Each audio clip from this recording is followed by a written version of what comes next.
오늘 우리에게 주시는 하나님의 말씀은 마태복음 5장 17절부터 19절까지입니다. 신약 6면에 있습니다. 마태복음 5장 17절부터 19절까지 교독하겠습니다.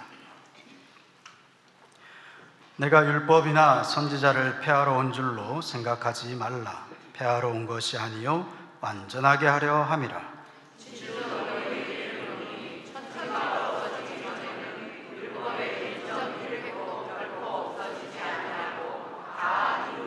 함께 읽습니다. 그러므로 누구든지 이 계명 중에 지극히 작은 것 하나라도 버리고 또 그같이 사람을 가르치는 자는 천국에서 지극히 작다 일컬음을 받을 것이요 누구든지 이를 행하며 가르치는 자는 천국에서 크다 일컬음을 받으리라. 아멘. 호산나 찬양대의 찬양 후에 제가 29년 동안 심무하면서 한 설교가 파일로 다 저장이 되어 있는데 날짜별로도 되어 있고 또 주제별로도 되어 있습니다. 그런데 어떤 주제로 가장 많은 설교를 하였나 새삼 찾아보니 말씀에 관한 설교가 압도적으로 많았습니다. 저의 목회 철학은 말씀 중심입니다. 저는 모태교인으로서 주일학교를 성실하게 다녔습니다. 모범생이라 해도 됩니다. 주일 예배를 빠져본 적이 없습니다. 당연히 어른들로부터 믿음이 좋은 학생이라 하는 말을 들었습니다. 그런데 고등학교 2학년 때 영적 홍역이 찾아왔습니다. 지금까지 믿어왔던 것들이 의심이 생기고 성경의 내용들이 정말 그러할까 하는 생각을 갖게 되었습니다. 이때 정말 감사한 것은 성경이 의심스럽다 해서 말씀을 버린 것이 아니라 성경과 씨름하기 시작했습니다. 성경 이곳저곳을 찾으며 나름 파고들었습니다. 그리고 당시 중고등부를 지도하던 전도사님을 찾아가서 신앙 논쟁을 하면서까지 답을 얻기 위하여 몸부림쳤습니다.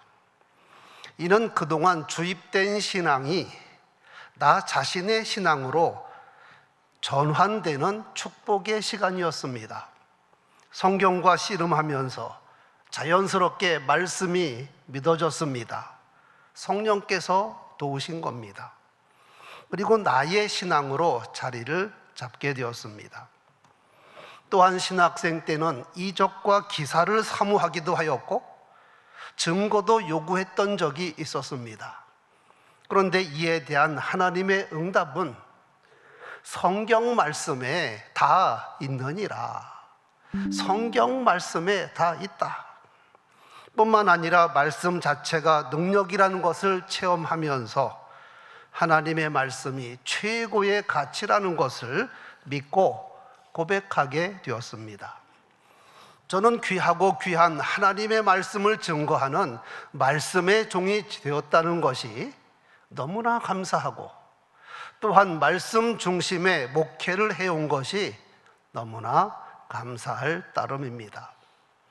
민족의 지도자 모세가 광야 40년 이스라엘 백성들을 이끌었고 시내산에서 율법을 받아 백성들에게 전했는데 말씀의 종입니다.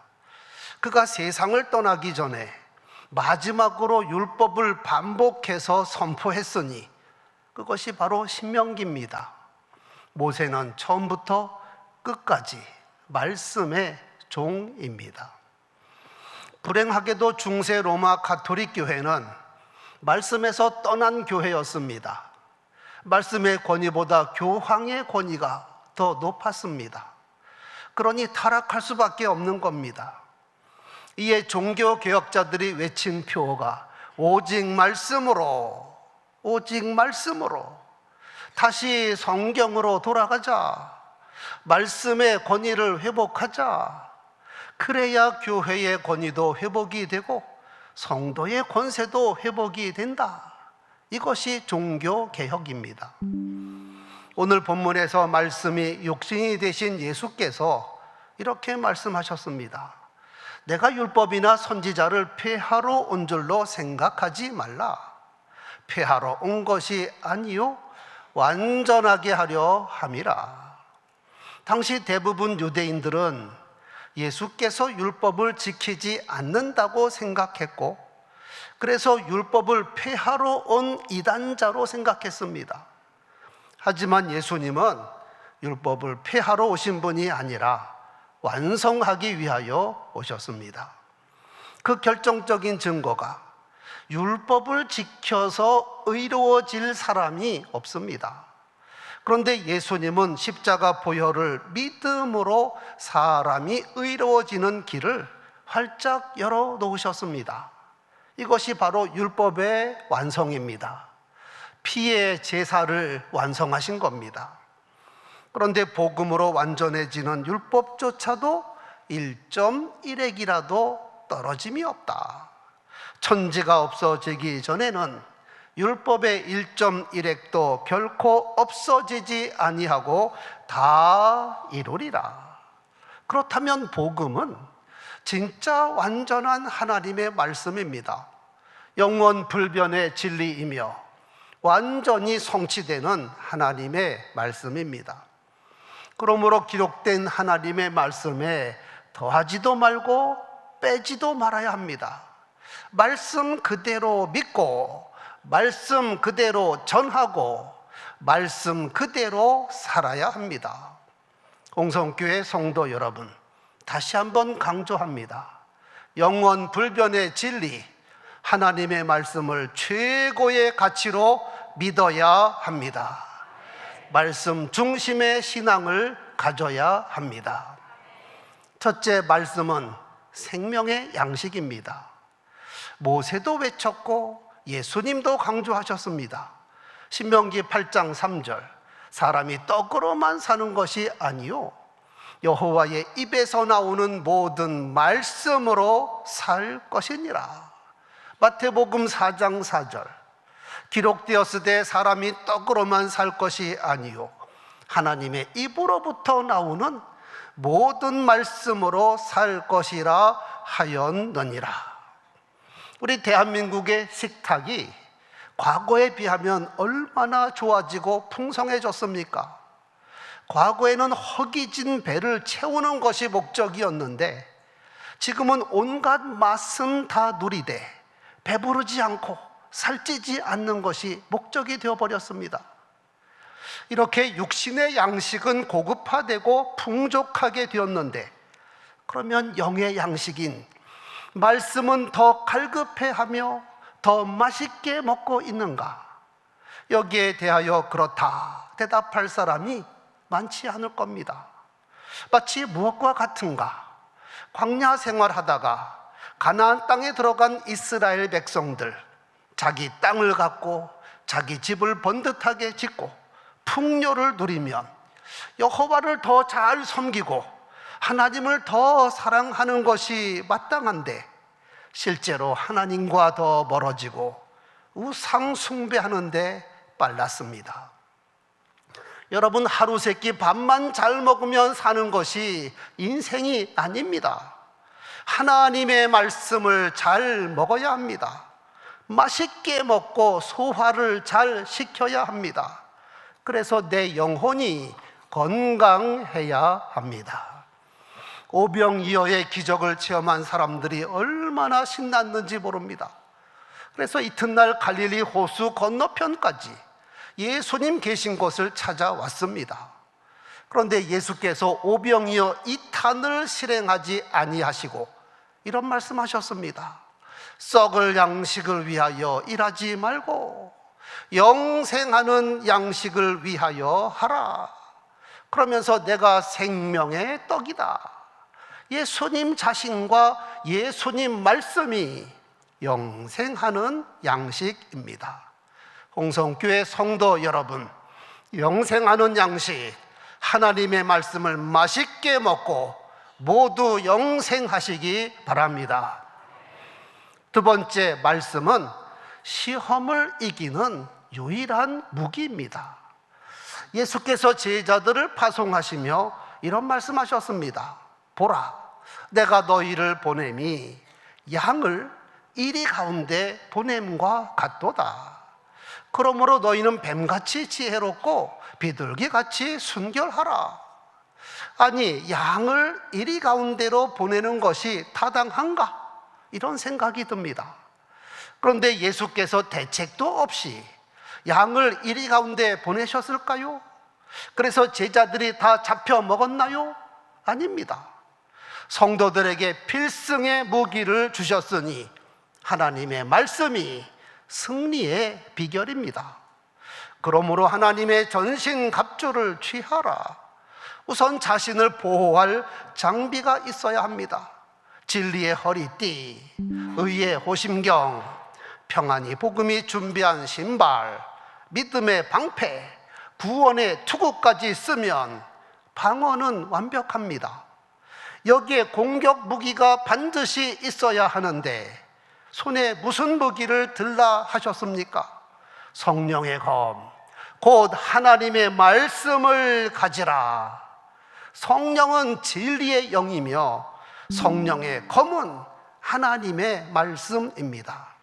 성도 여러분, 우리가 험악한 세상 살아가면서 여러 가지 시험과 환난이 있는데 이 모든 시험으로부터 승리하는 비결은 오직 하나님의 말씀입니다. 내 힘과 능력, 내 경험과 방법이 아닙니다. 예수께서도 마귀에게 3번 시험을 당하셨으나 모두 말씀으로 물리치셨습니다. 기록되었으되 기록되었으되 기록되었으되. 우리는 자신의 성령의 검이 예리한가 늘 준비하고 있어야 합니다. 말씀의 검이 예리하다 하는 것은 적재적소의 말씀이 생각나서 담대하게 말씀으로 대적하면 마귀는 물러가게 되어 있습니다. 3번째, 말씀은 하나님의 능력입니다. 여러분 집에 성경책이 여러 권 있을 겁니다. 지금 사용하는 개역개정판 성경, 과거에 쓰던 개역성경, 좀 더 열심히 있는 사람은 새번역 성경, 영어 성경, 공동번역 성경. 하지만 성경책은 많지만 상대적으로 말씀을 생각하는 가치는 점점 떨어지지 않는가 하는 생각이 듭니다. 성도 여러분, 그럴수록 우리는 더욱더 말씀의 가치와 능력을 체험하며 살아야 하겠습니다. 천지 만물이 하나님의 말씀으로 지어졌습니다. 여호와의 말씀으로 하늘이 지음받았으며 그 만상을 그 입기운으로 이루셨도다. 하나님께서 빛이 있으라 말씀하시니 빛이 생겼습니다. 궁창아 생겨라 말씀하시니 궁창이 생겼습니다. 해와 달과 별들아 있으라 말씀하시니 생겼습니다. 사탄 마귀가 인류의 대적이지만 그러나 말씀 앞에서는 꼼짝하지 못합니다. 저물매 사람들이 귀신 들린 사람들을 많이 데리고 오거늘 예수께서 말씀으로 귀신들을 쫓아내시고 말씀으로 모든 병자들을 고쳐주셨습니다. 예수님의 모든 능력이 말씀에서 나왔습니다. 예수께서 말씀하시니 바람과 바다도 순종합니다. 예수께서 말씀하시니 물이 변하여 포도주 되었습니다. 예수께서 나사로야 나오라 말씀하시니 죽은 나사로가 살아났습니다. 말씀의 권세와 능력은 지금도 변함이 없습니다. 단지 사람들에게 믿음이 적거나 없는 것이 문제입니다. 예수님의 능력은 무한하시지만 믿음이 없는 사람에게는 아무 일도 행하지 아니함과 같습니다. 죄인된 우리 인간이 구원을 받는 것도 말씀을 믿음으로, 그러므로 믿음은 들음에서 나며 들음은 그리스도의 말씀으로 말미암느니라. 말씀을 말씀으로 믿는 것이 구원의 출발점이며 말씀을 믿어야 구원의 역사가 이루어집니다. 우리가 쉬지 않고 하나님께 기도해야 하는데 기도 응답도 말씀에 근거해야 합니다. 예수께서 말씀하셨습니다. 너희가 내 안에 거하고 내 말이 너희 안에 거하면 무엇이든지 원하는 대로 구하라. 그리하면 이루리라. 구약시대도 마찬가지입니다. 잠언 28장 9절, 사람이 귀를 돌려 율법을 듣지 아니하면 그의 기도도 가증하니라. 기도는 자기 마음과 생각대로 드리는 게 아닙니다. 자기 원하는 것 나열하는 것이 기도가 아닙니다. 귀를 돌려 말씀을 듣고 말씀에 근거하여 기도해야 하는 것입니다. 네 번째 말씀은 사람을 사람 되게, 나라를 나라 되게 하는 겁니다. 갓난아기는 우유나 젖을 먹습니다. 그리고 조금 더 자라 이유식을 먹고 그 후부터는 밥을 먹고 자랍니다. 밥을 먹고 성장한 것은 밥이 에너지를 공급했다는 것입니다. 말씀이 생명의 양식이라는 것이 바로 이것입니다. 사람은 말씀을 먹어야 영혼이 살 뿐만 아니라 영혼이 성숙하여 사람이 되고 일꾼이 되고 직분자가 되는 겁니다. 즉 말씀을 잘 먹어야 건강한 사람이 되고 좋은 일꾼이 되는 겁니다. 사도 바울이 디모데에게 이런 편지를 썼습니다. 내가 어려서부터 성경을 알았나니, 어려서부터 성경 말씀을 잘 먹었나니, 성경은 등이 너로 하여금 그리스도 예수 안에 있는 믿음으로 말미암아 구원에 이르는 지혜가 있게 하느니라. 모든 성경은 하나님의 감동으로 된 것으로 책망과 교훈과 바르게 함과 의로 교육하기에 유익하니 이는 하나님의 사람으로 온전하게 하며 모든 선한 일을 행할 능력을 갖추게 하려 함이라. 세상의 철학이나 윤리도 사람 만들기 위하여 나름 노력을 합니다. 양심을 회복하자, 선한 사람이 되어야 한다, 이웃에게 봉사하자. 하지만 자신이 죄인인 것을 고백하고 예수를 믿어 구원받지 아니한 사람은 아무리 철학과 윤리를 공부하고 실천한다 할지라도 그것으로 사람이 달라지는 것이 아닙니다. 그렇게 해서 세상이 변화되는 것이 아닙니다. 그래서 로마서 12장 2절에 이런 말씀하셨습니다. 너희는 이 세대를 본받지 말고 오직 마음을 새롭게 함으로 변화를 받아 하나님의 선하시고 기뻐하시고 온전하신 뜻이 무엇인지 분별하도록 하라. 사람의 심령을 변화시키고 가정과 교회를 변화시키며 세상을 변화시키는 것이 하나님의 말씀입니다. 예수 전도단을 설립한 로렌 커닝햄이 쓴 열방을 변화시키는 하나님의 책이란 책이 있습니다. 그는 이 책에서 말씀으로 변화받은 사람들과 말씀으로 변화를 받은 도시와 민족에 대하여 구체적으로 기록을 했습니다. 나라를 세운 진정한 영웅 윌리엄 캐리, 당신이 만나야 할 사람 아브라함 카이퍼, 성경을 들고 스키를 타다 한스 닐센 호우게, 영적 지형이 바뀌다 한국, 작은 땅에서 일어난 혁명 핏케언, 역사상 가장 위대한 혁명 마틴 루터, 최악의 도시를 최상의 도시로 제네바를 의미합니다. 짱깔뱅. 그 외에도 사람과 세상을 바꾸는 것이 하나님의 말씀이라는 것을 다양하게 증거하고 있습니다. 틀림없는 진리입니다. 여러분, 우리들도 말씀의 날을 맡겨야 합니다. 말씀으로 내 마음과 생각이 끊임없이 변화를 받아야 합니다. 그래서 지속적으로 새로운 피조물이 되고 하나님 쓰시기에 합당한 사람이 되어야 합니다. 한편 로렌 커닝햄이 지적한 대로 말씀이 한국의 영적 지형을 바꾸었다. 역사적인 사실입니다. 우리 민족의 운명이 풍전등화와 같은 때 1882년 이수정이라는 사람이 일본의 신사유람단의 한 사람으로 파견이 됩니다. 그는 그의 선배 안종수를 통하여 이미 기독교에 대하여 들었고, 일본에 가면 반드시 일본에서 유명한 농학자 쓰다 박사를 꼭 만나라는 당부를 받습니다.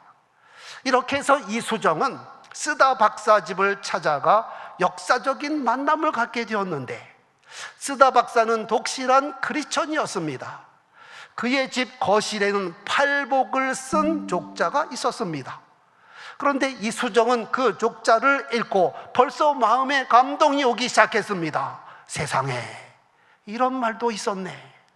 쓰다 박사는 이수정에게 한문 신약 성경을 선물로 주었습니다.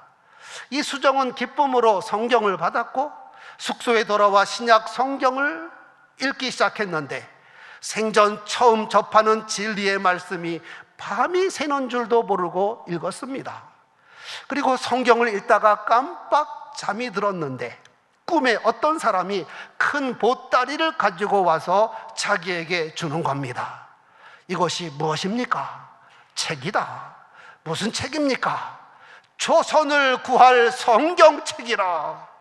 하나님의 말씀이 한민족을 구원한다는 겁니다. 이렇게 해서 이수정은 쓰다 박사를 통하여 예수를 영접하였고 1883년 부활절에 야스가와 목사에게 세례를 받습니다. 이수정의 사역은 이제부터입니다. 세례받은 지 일주일밖에 안 되었는데 도쿄에서 열린 제3회 일본 기독교 대회에 초청을 받았고, 이수정이 전체 참석자를 대표하여 예배 기도를 드렸습니다. 그리고 그가 꿈에서 들은 대로 한민족을 구원할 성경을 한글로 번역하기 시작합니다. 그래서 1884년 12월 마가복음이 한글로 번역 출간되었습니다. 뿐만 아니라 복음만이 한민족의 소망이란 사실을 굳게 믿고 조선에 선교사를 보내달라고 미국 교계에 간절한 편지를 보냈습니다. 이를 계기로 신학생 언더우드와 아펜젤러가 결단을 합니다. 그리고 맥 윌리엄스라는 사람이 조선 선교에 써달라고 $5,000 헌금을 하였습니다. 놀라운 사실은 일본을 통하여 조선에 입국한 언더우드와 아펜젤러가 일본에서 이수정을 만나서 한국에 대하여 들었고, 그가 번역 출간한 한글 성경 마가복음을 들고 한국에 입국을 한 겁니다. 성경은 한민족의 영적 지형을 바꾸었습니다. 한국 민족의 역사를 바꾸었습니다. 다섯 번째, 말씀은 곧 하나님이십니다. 한번 따라 하실까요? 말씀은 곧 하나님이십니다. 요한계시록에 하나님을 가리켜 알파와 오메가란 표현을 3번 하고 있습니다. 주 하나님이 이르시되 나는 알파와 오메가라. 이제도 있고 전에도 있었고 장차 올 자요 전능한 자라. 보좌에 앉으시니가 말씀하시기를 다 이루었다. 나는 알파와 오메가요 처음과 마지막이라. 즉 알파와 오메가는 하나님께만 해당되는 하나님의 속성이요 능력이며 권세입니다. 그런데 중요한 것은 영이신 하나님을 우리가 직접 볼 수가 없고 직접 만날 수 없지만 하나님의 말씀은 곧 하나님이시기 때문에 하나님의 음성은 얼마든지 들을 수 있습니다. 즉 말씀을 통하여 하나님 만나는 겁니다. 고넬료가 이방인이지만 영적으로 얼마나 탁월했는지 천사의 지시를 받아 사도 베드로를 자기 집에 초청하여 신방을 받았는데, 그가 베드로에게 이런 말합니다. 내가 곧 당신에게 사람을 보내었는데 오셨으니 잘하였나이다. 이제 우리는 주께서 당신에게 명하신 모든 말씀을 듣고자 하여 다 하나님 앞에 있나이다. 정말 놀라운 고백입니다. 자기 앞에 있는 것은 베드로지만 베드로가 하나님이란 말이 아니라 베드로의 입을 통해서 전해주실 하나님 말씀 앞에 있기 때문에 우리가 다 하나님 앞에 있다는 고백입니다. 이런 믿음으로 말씀을 받으니 그곳에 모인 모든 이방인들에게 성령이 임하셨습니다. 말씀은 곧 하나님이라 믿으니 당연히 성령이 임하신 겁니다. 말씀이 하나님이신 것은 요한복음 1장 1절에서도 증거합니다. 태초에 말씀이 계시니라. 이 말씀이 하나님과 함께 계셨으니 이 말씀은 곧 하나님이시니라. 말씀이신 하나님, 말씀이 육신이 되신 예수님, 말씀을 증거하시는 진리의 성령님, 저는 이를 가리켜 말씀의 삼위일체라 표현합니다. 또한 알파와 오메가이신 하나님, 그런데 말씀은 곧 하나님이시니 알파와 오메가이신 말씀, 대단히 중요한 진리입니다. 여러분, 내 인생의 알파와 오메가가 하나님의 말씀이어야 합니다. 내 인생의 시작도 말씀 안에서, 내 인생의 끝도 말씀 안에서, 너희가 내 안에 거하고 내 말이 너희 안에 거하면 무엇이든지 원하는 대로 구하라. 그리하면 이루리라. 내 인생의 하루하루가 하나님의 말씀이어야 합니다. 복 있는 사람이 어떤 사람입니까? 오직 여호와의 율법을 즐거워하여 그의 율법을 주야로 묵상 하가하는 자로다. 늘 읊조리는 사람, 말씀 가운데 거하는 사람입니다. 하루의 시작도 말씀으로, 하루의 마침도 말씀으로, 그런 사람은 시냇가에 심은 나무가 철을 따라 열매를 맺으며 그 잎사귀가 마르지 아니함 같으니 그가 하는 모든 일이 다 형통하리로다. 이상 말씀드린 대로 우리는 반드시 말씀 중심의 신앙을 가져야 합니다. 말씀이 생명의 양식이니 날마다 맛있게 먹어야 합니다. 말씀이 세상을 이기는 유일한 무기이니 말씀의 검이 예리해야 합니다. 하나님의 말씀이 능력이니 말씀을 온전히 믿어 말씀의 역사가 일어나야 합니다. 하나님의 말씀은 사람을 사람 되게 하고 나라를 나라 되게 하십니다. 결론, 말씀은 곧 하나님. 말씀의 가치와 능력을 알고 내 인생의 알파와 오메가가 되어야 합니다. 이제 저는 시무에서 은퇴할 때가 되었습니다. 은퇴하면서 여러분에게 가장 듣고 싶은 말이 무엇일까요? 목사님께서 전해주신 말씀으로 많은 깨달음과 은혜를 받았습니다. 앞으로 계속 말씀 가운데 거하며 지속적으로 말씀의 열매를 맺겠습니다. 이는 사도 요한이 요한 3서에 기록한 말씀과 동일합니다. 사랑하는 자여, 내 영혼이 잘됨 같이 내가 범사에 잘되고 강건하기를 내가 간구하노라. 형제들이 와서 내게 있는 진리를 증언하되 내가 진리 안에서 행한다 하니 내가 심히 기뻐하노라. 내가 내 자녀들이 진리 안에서 행한다 함을 듣는 것보다, 말씀 가운데 거한다는 것보다 더 기쁜 일이 없도다. 홍성교회에서 지속적으로 말씀의 역사가 이루어지고 여러분에게서 말씀의 열매가 주렁주렁 맺혀지기를 축원합니다.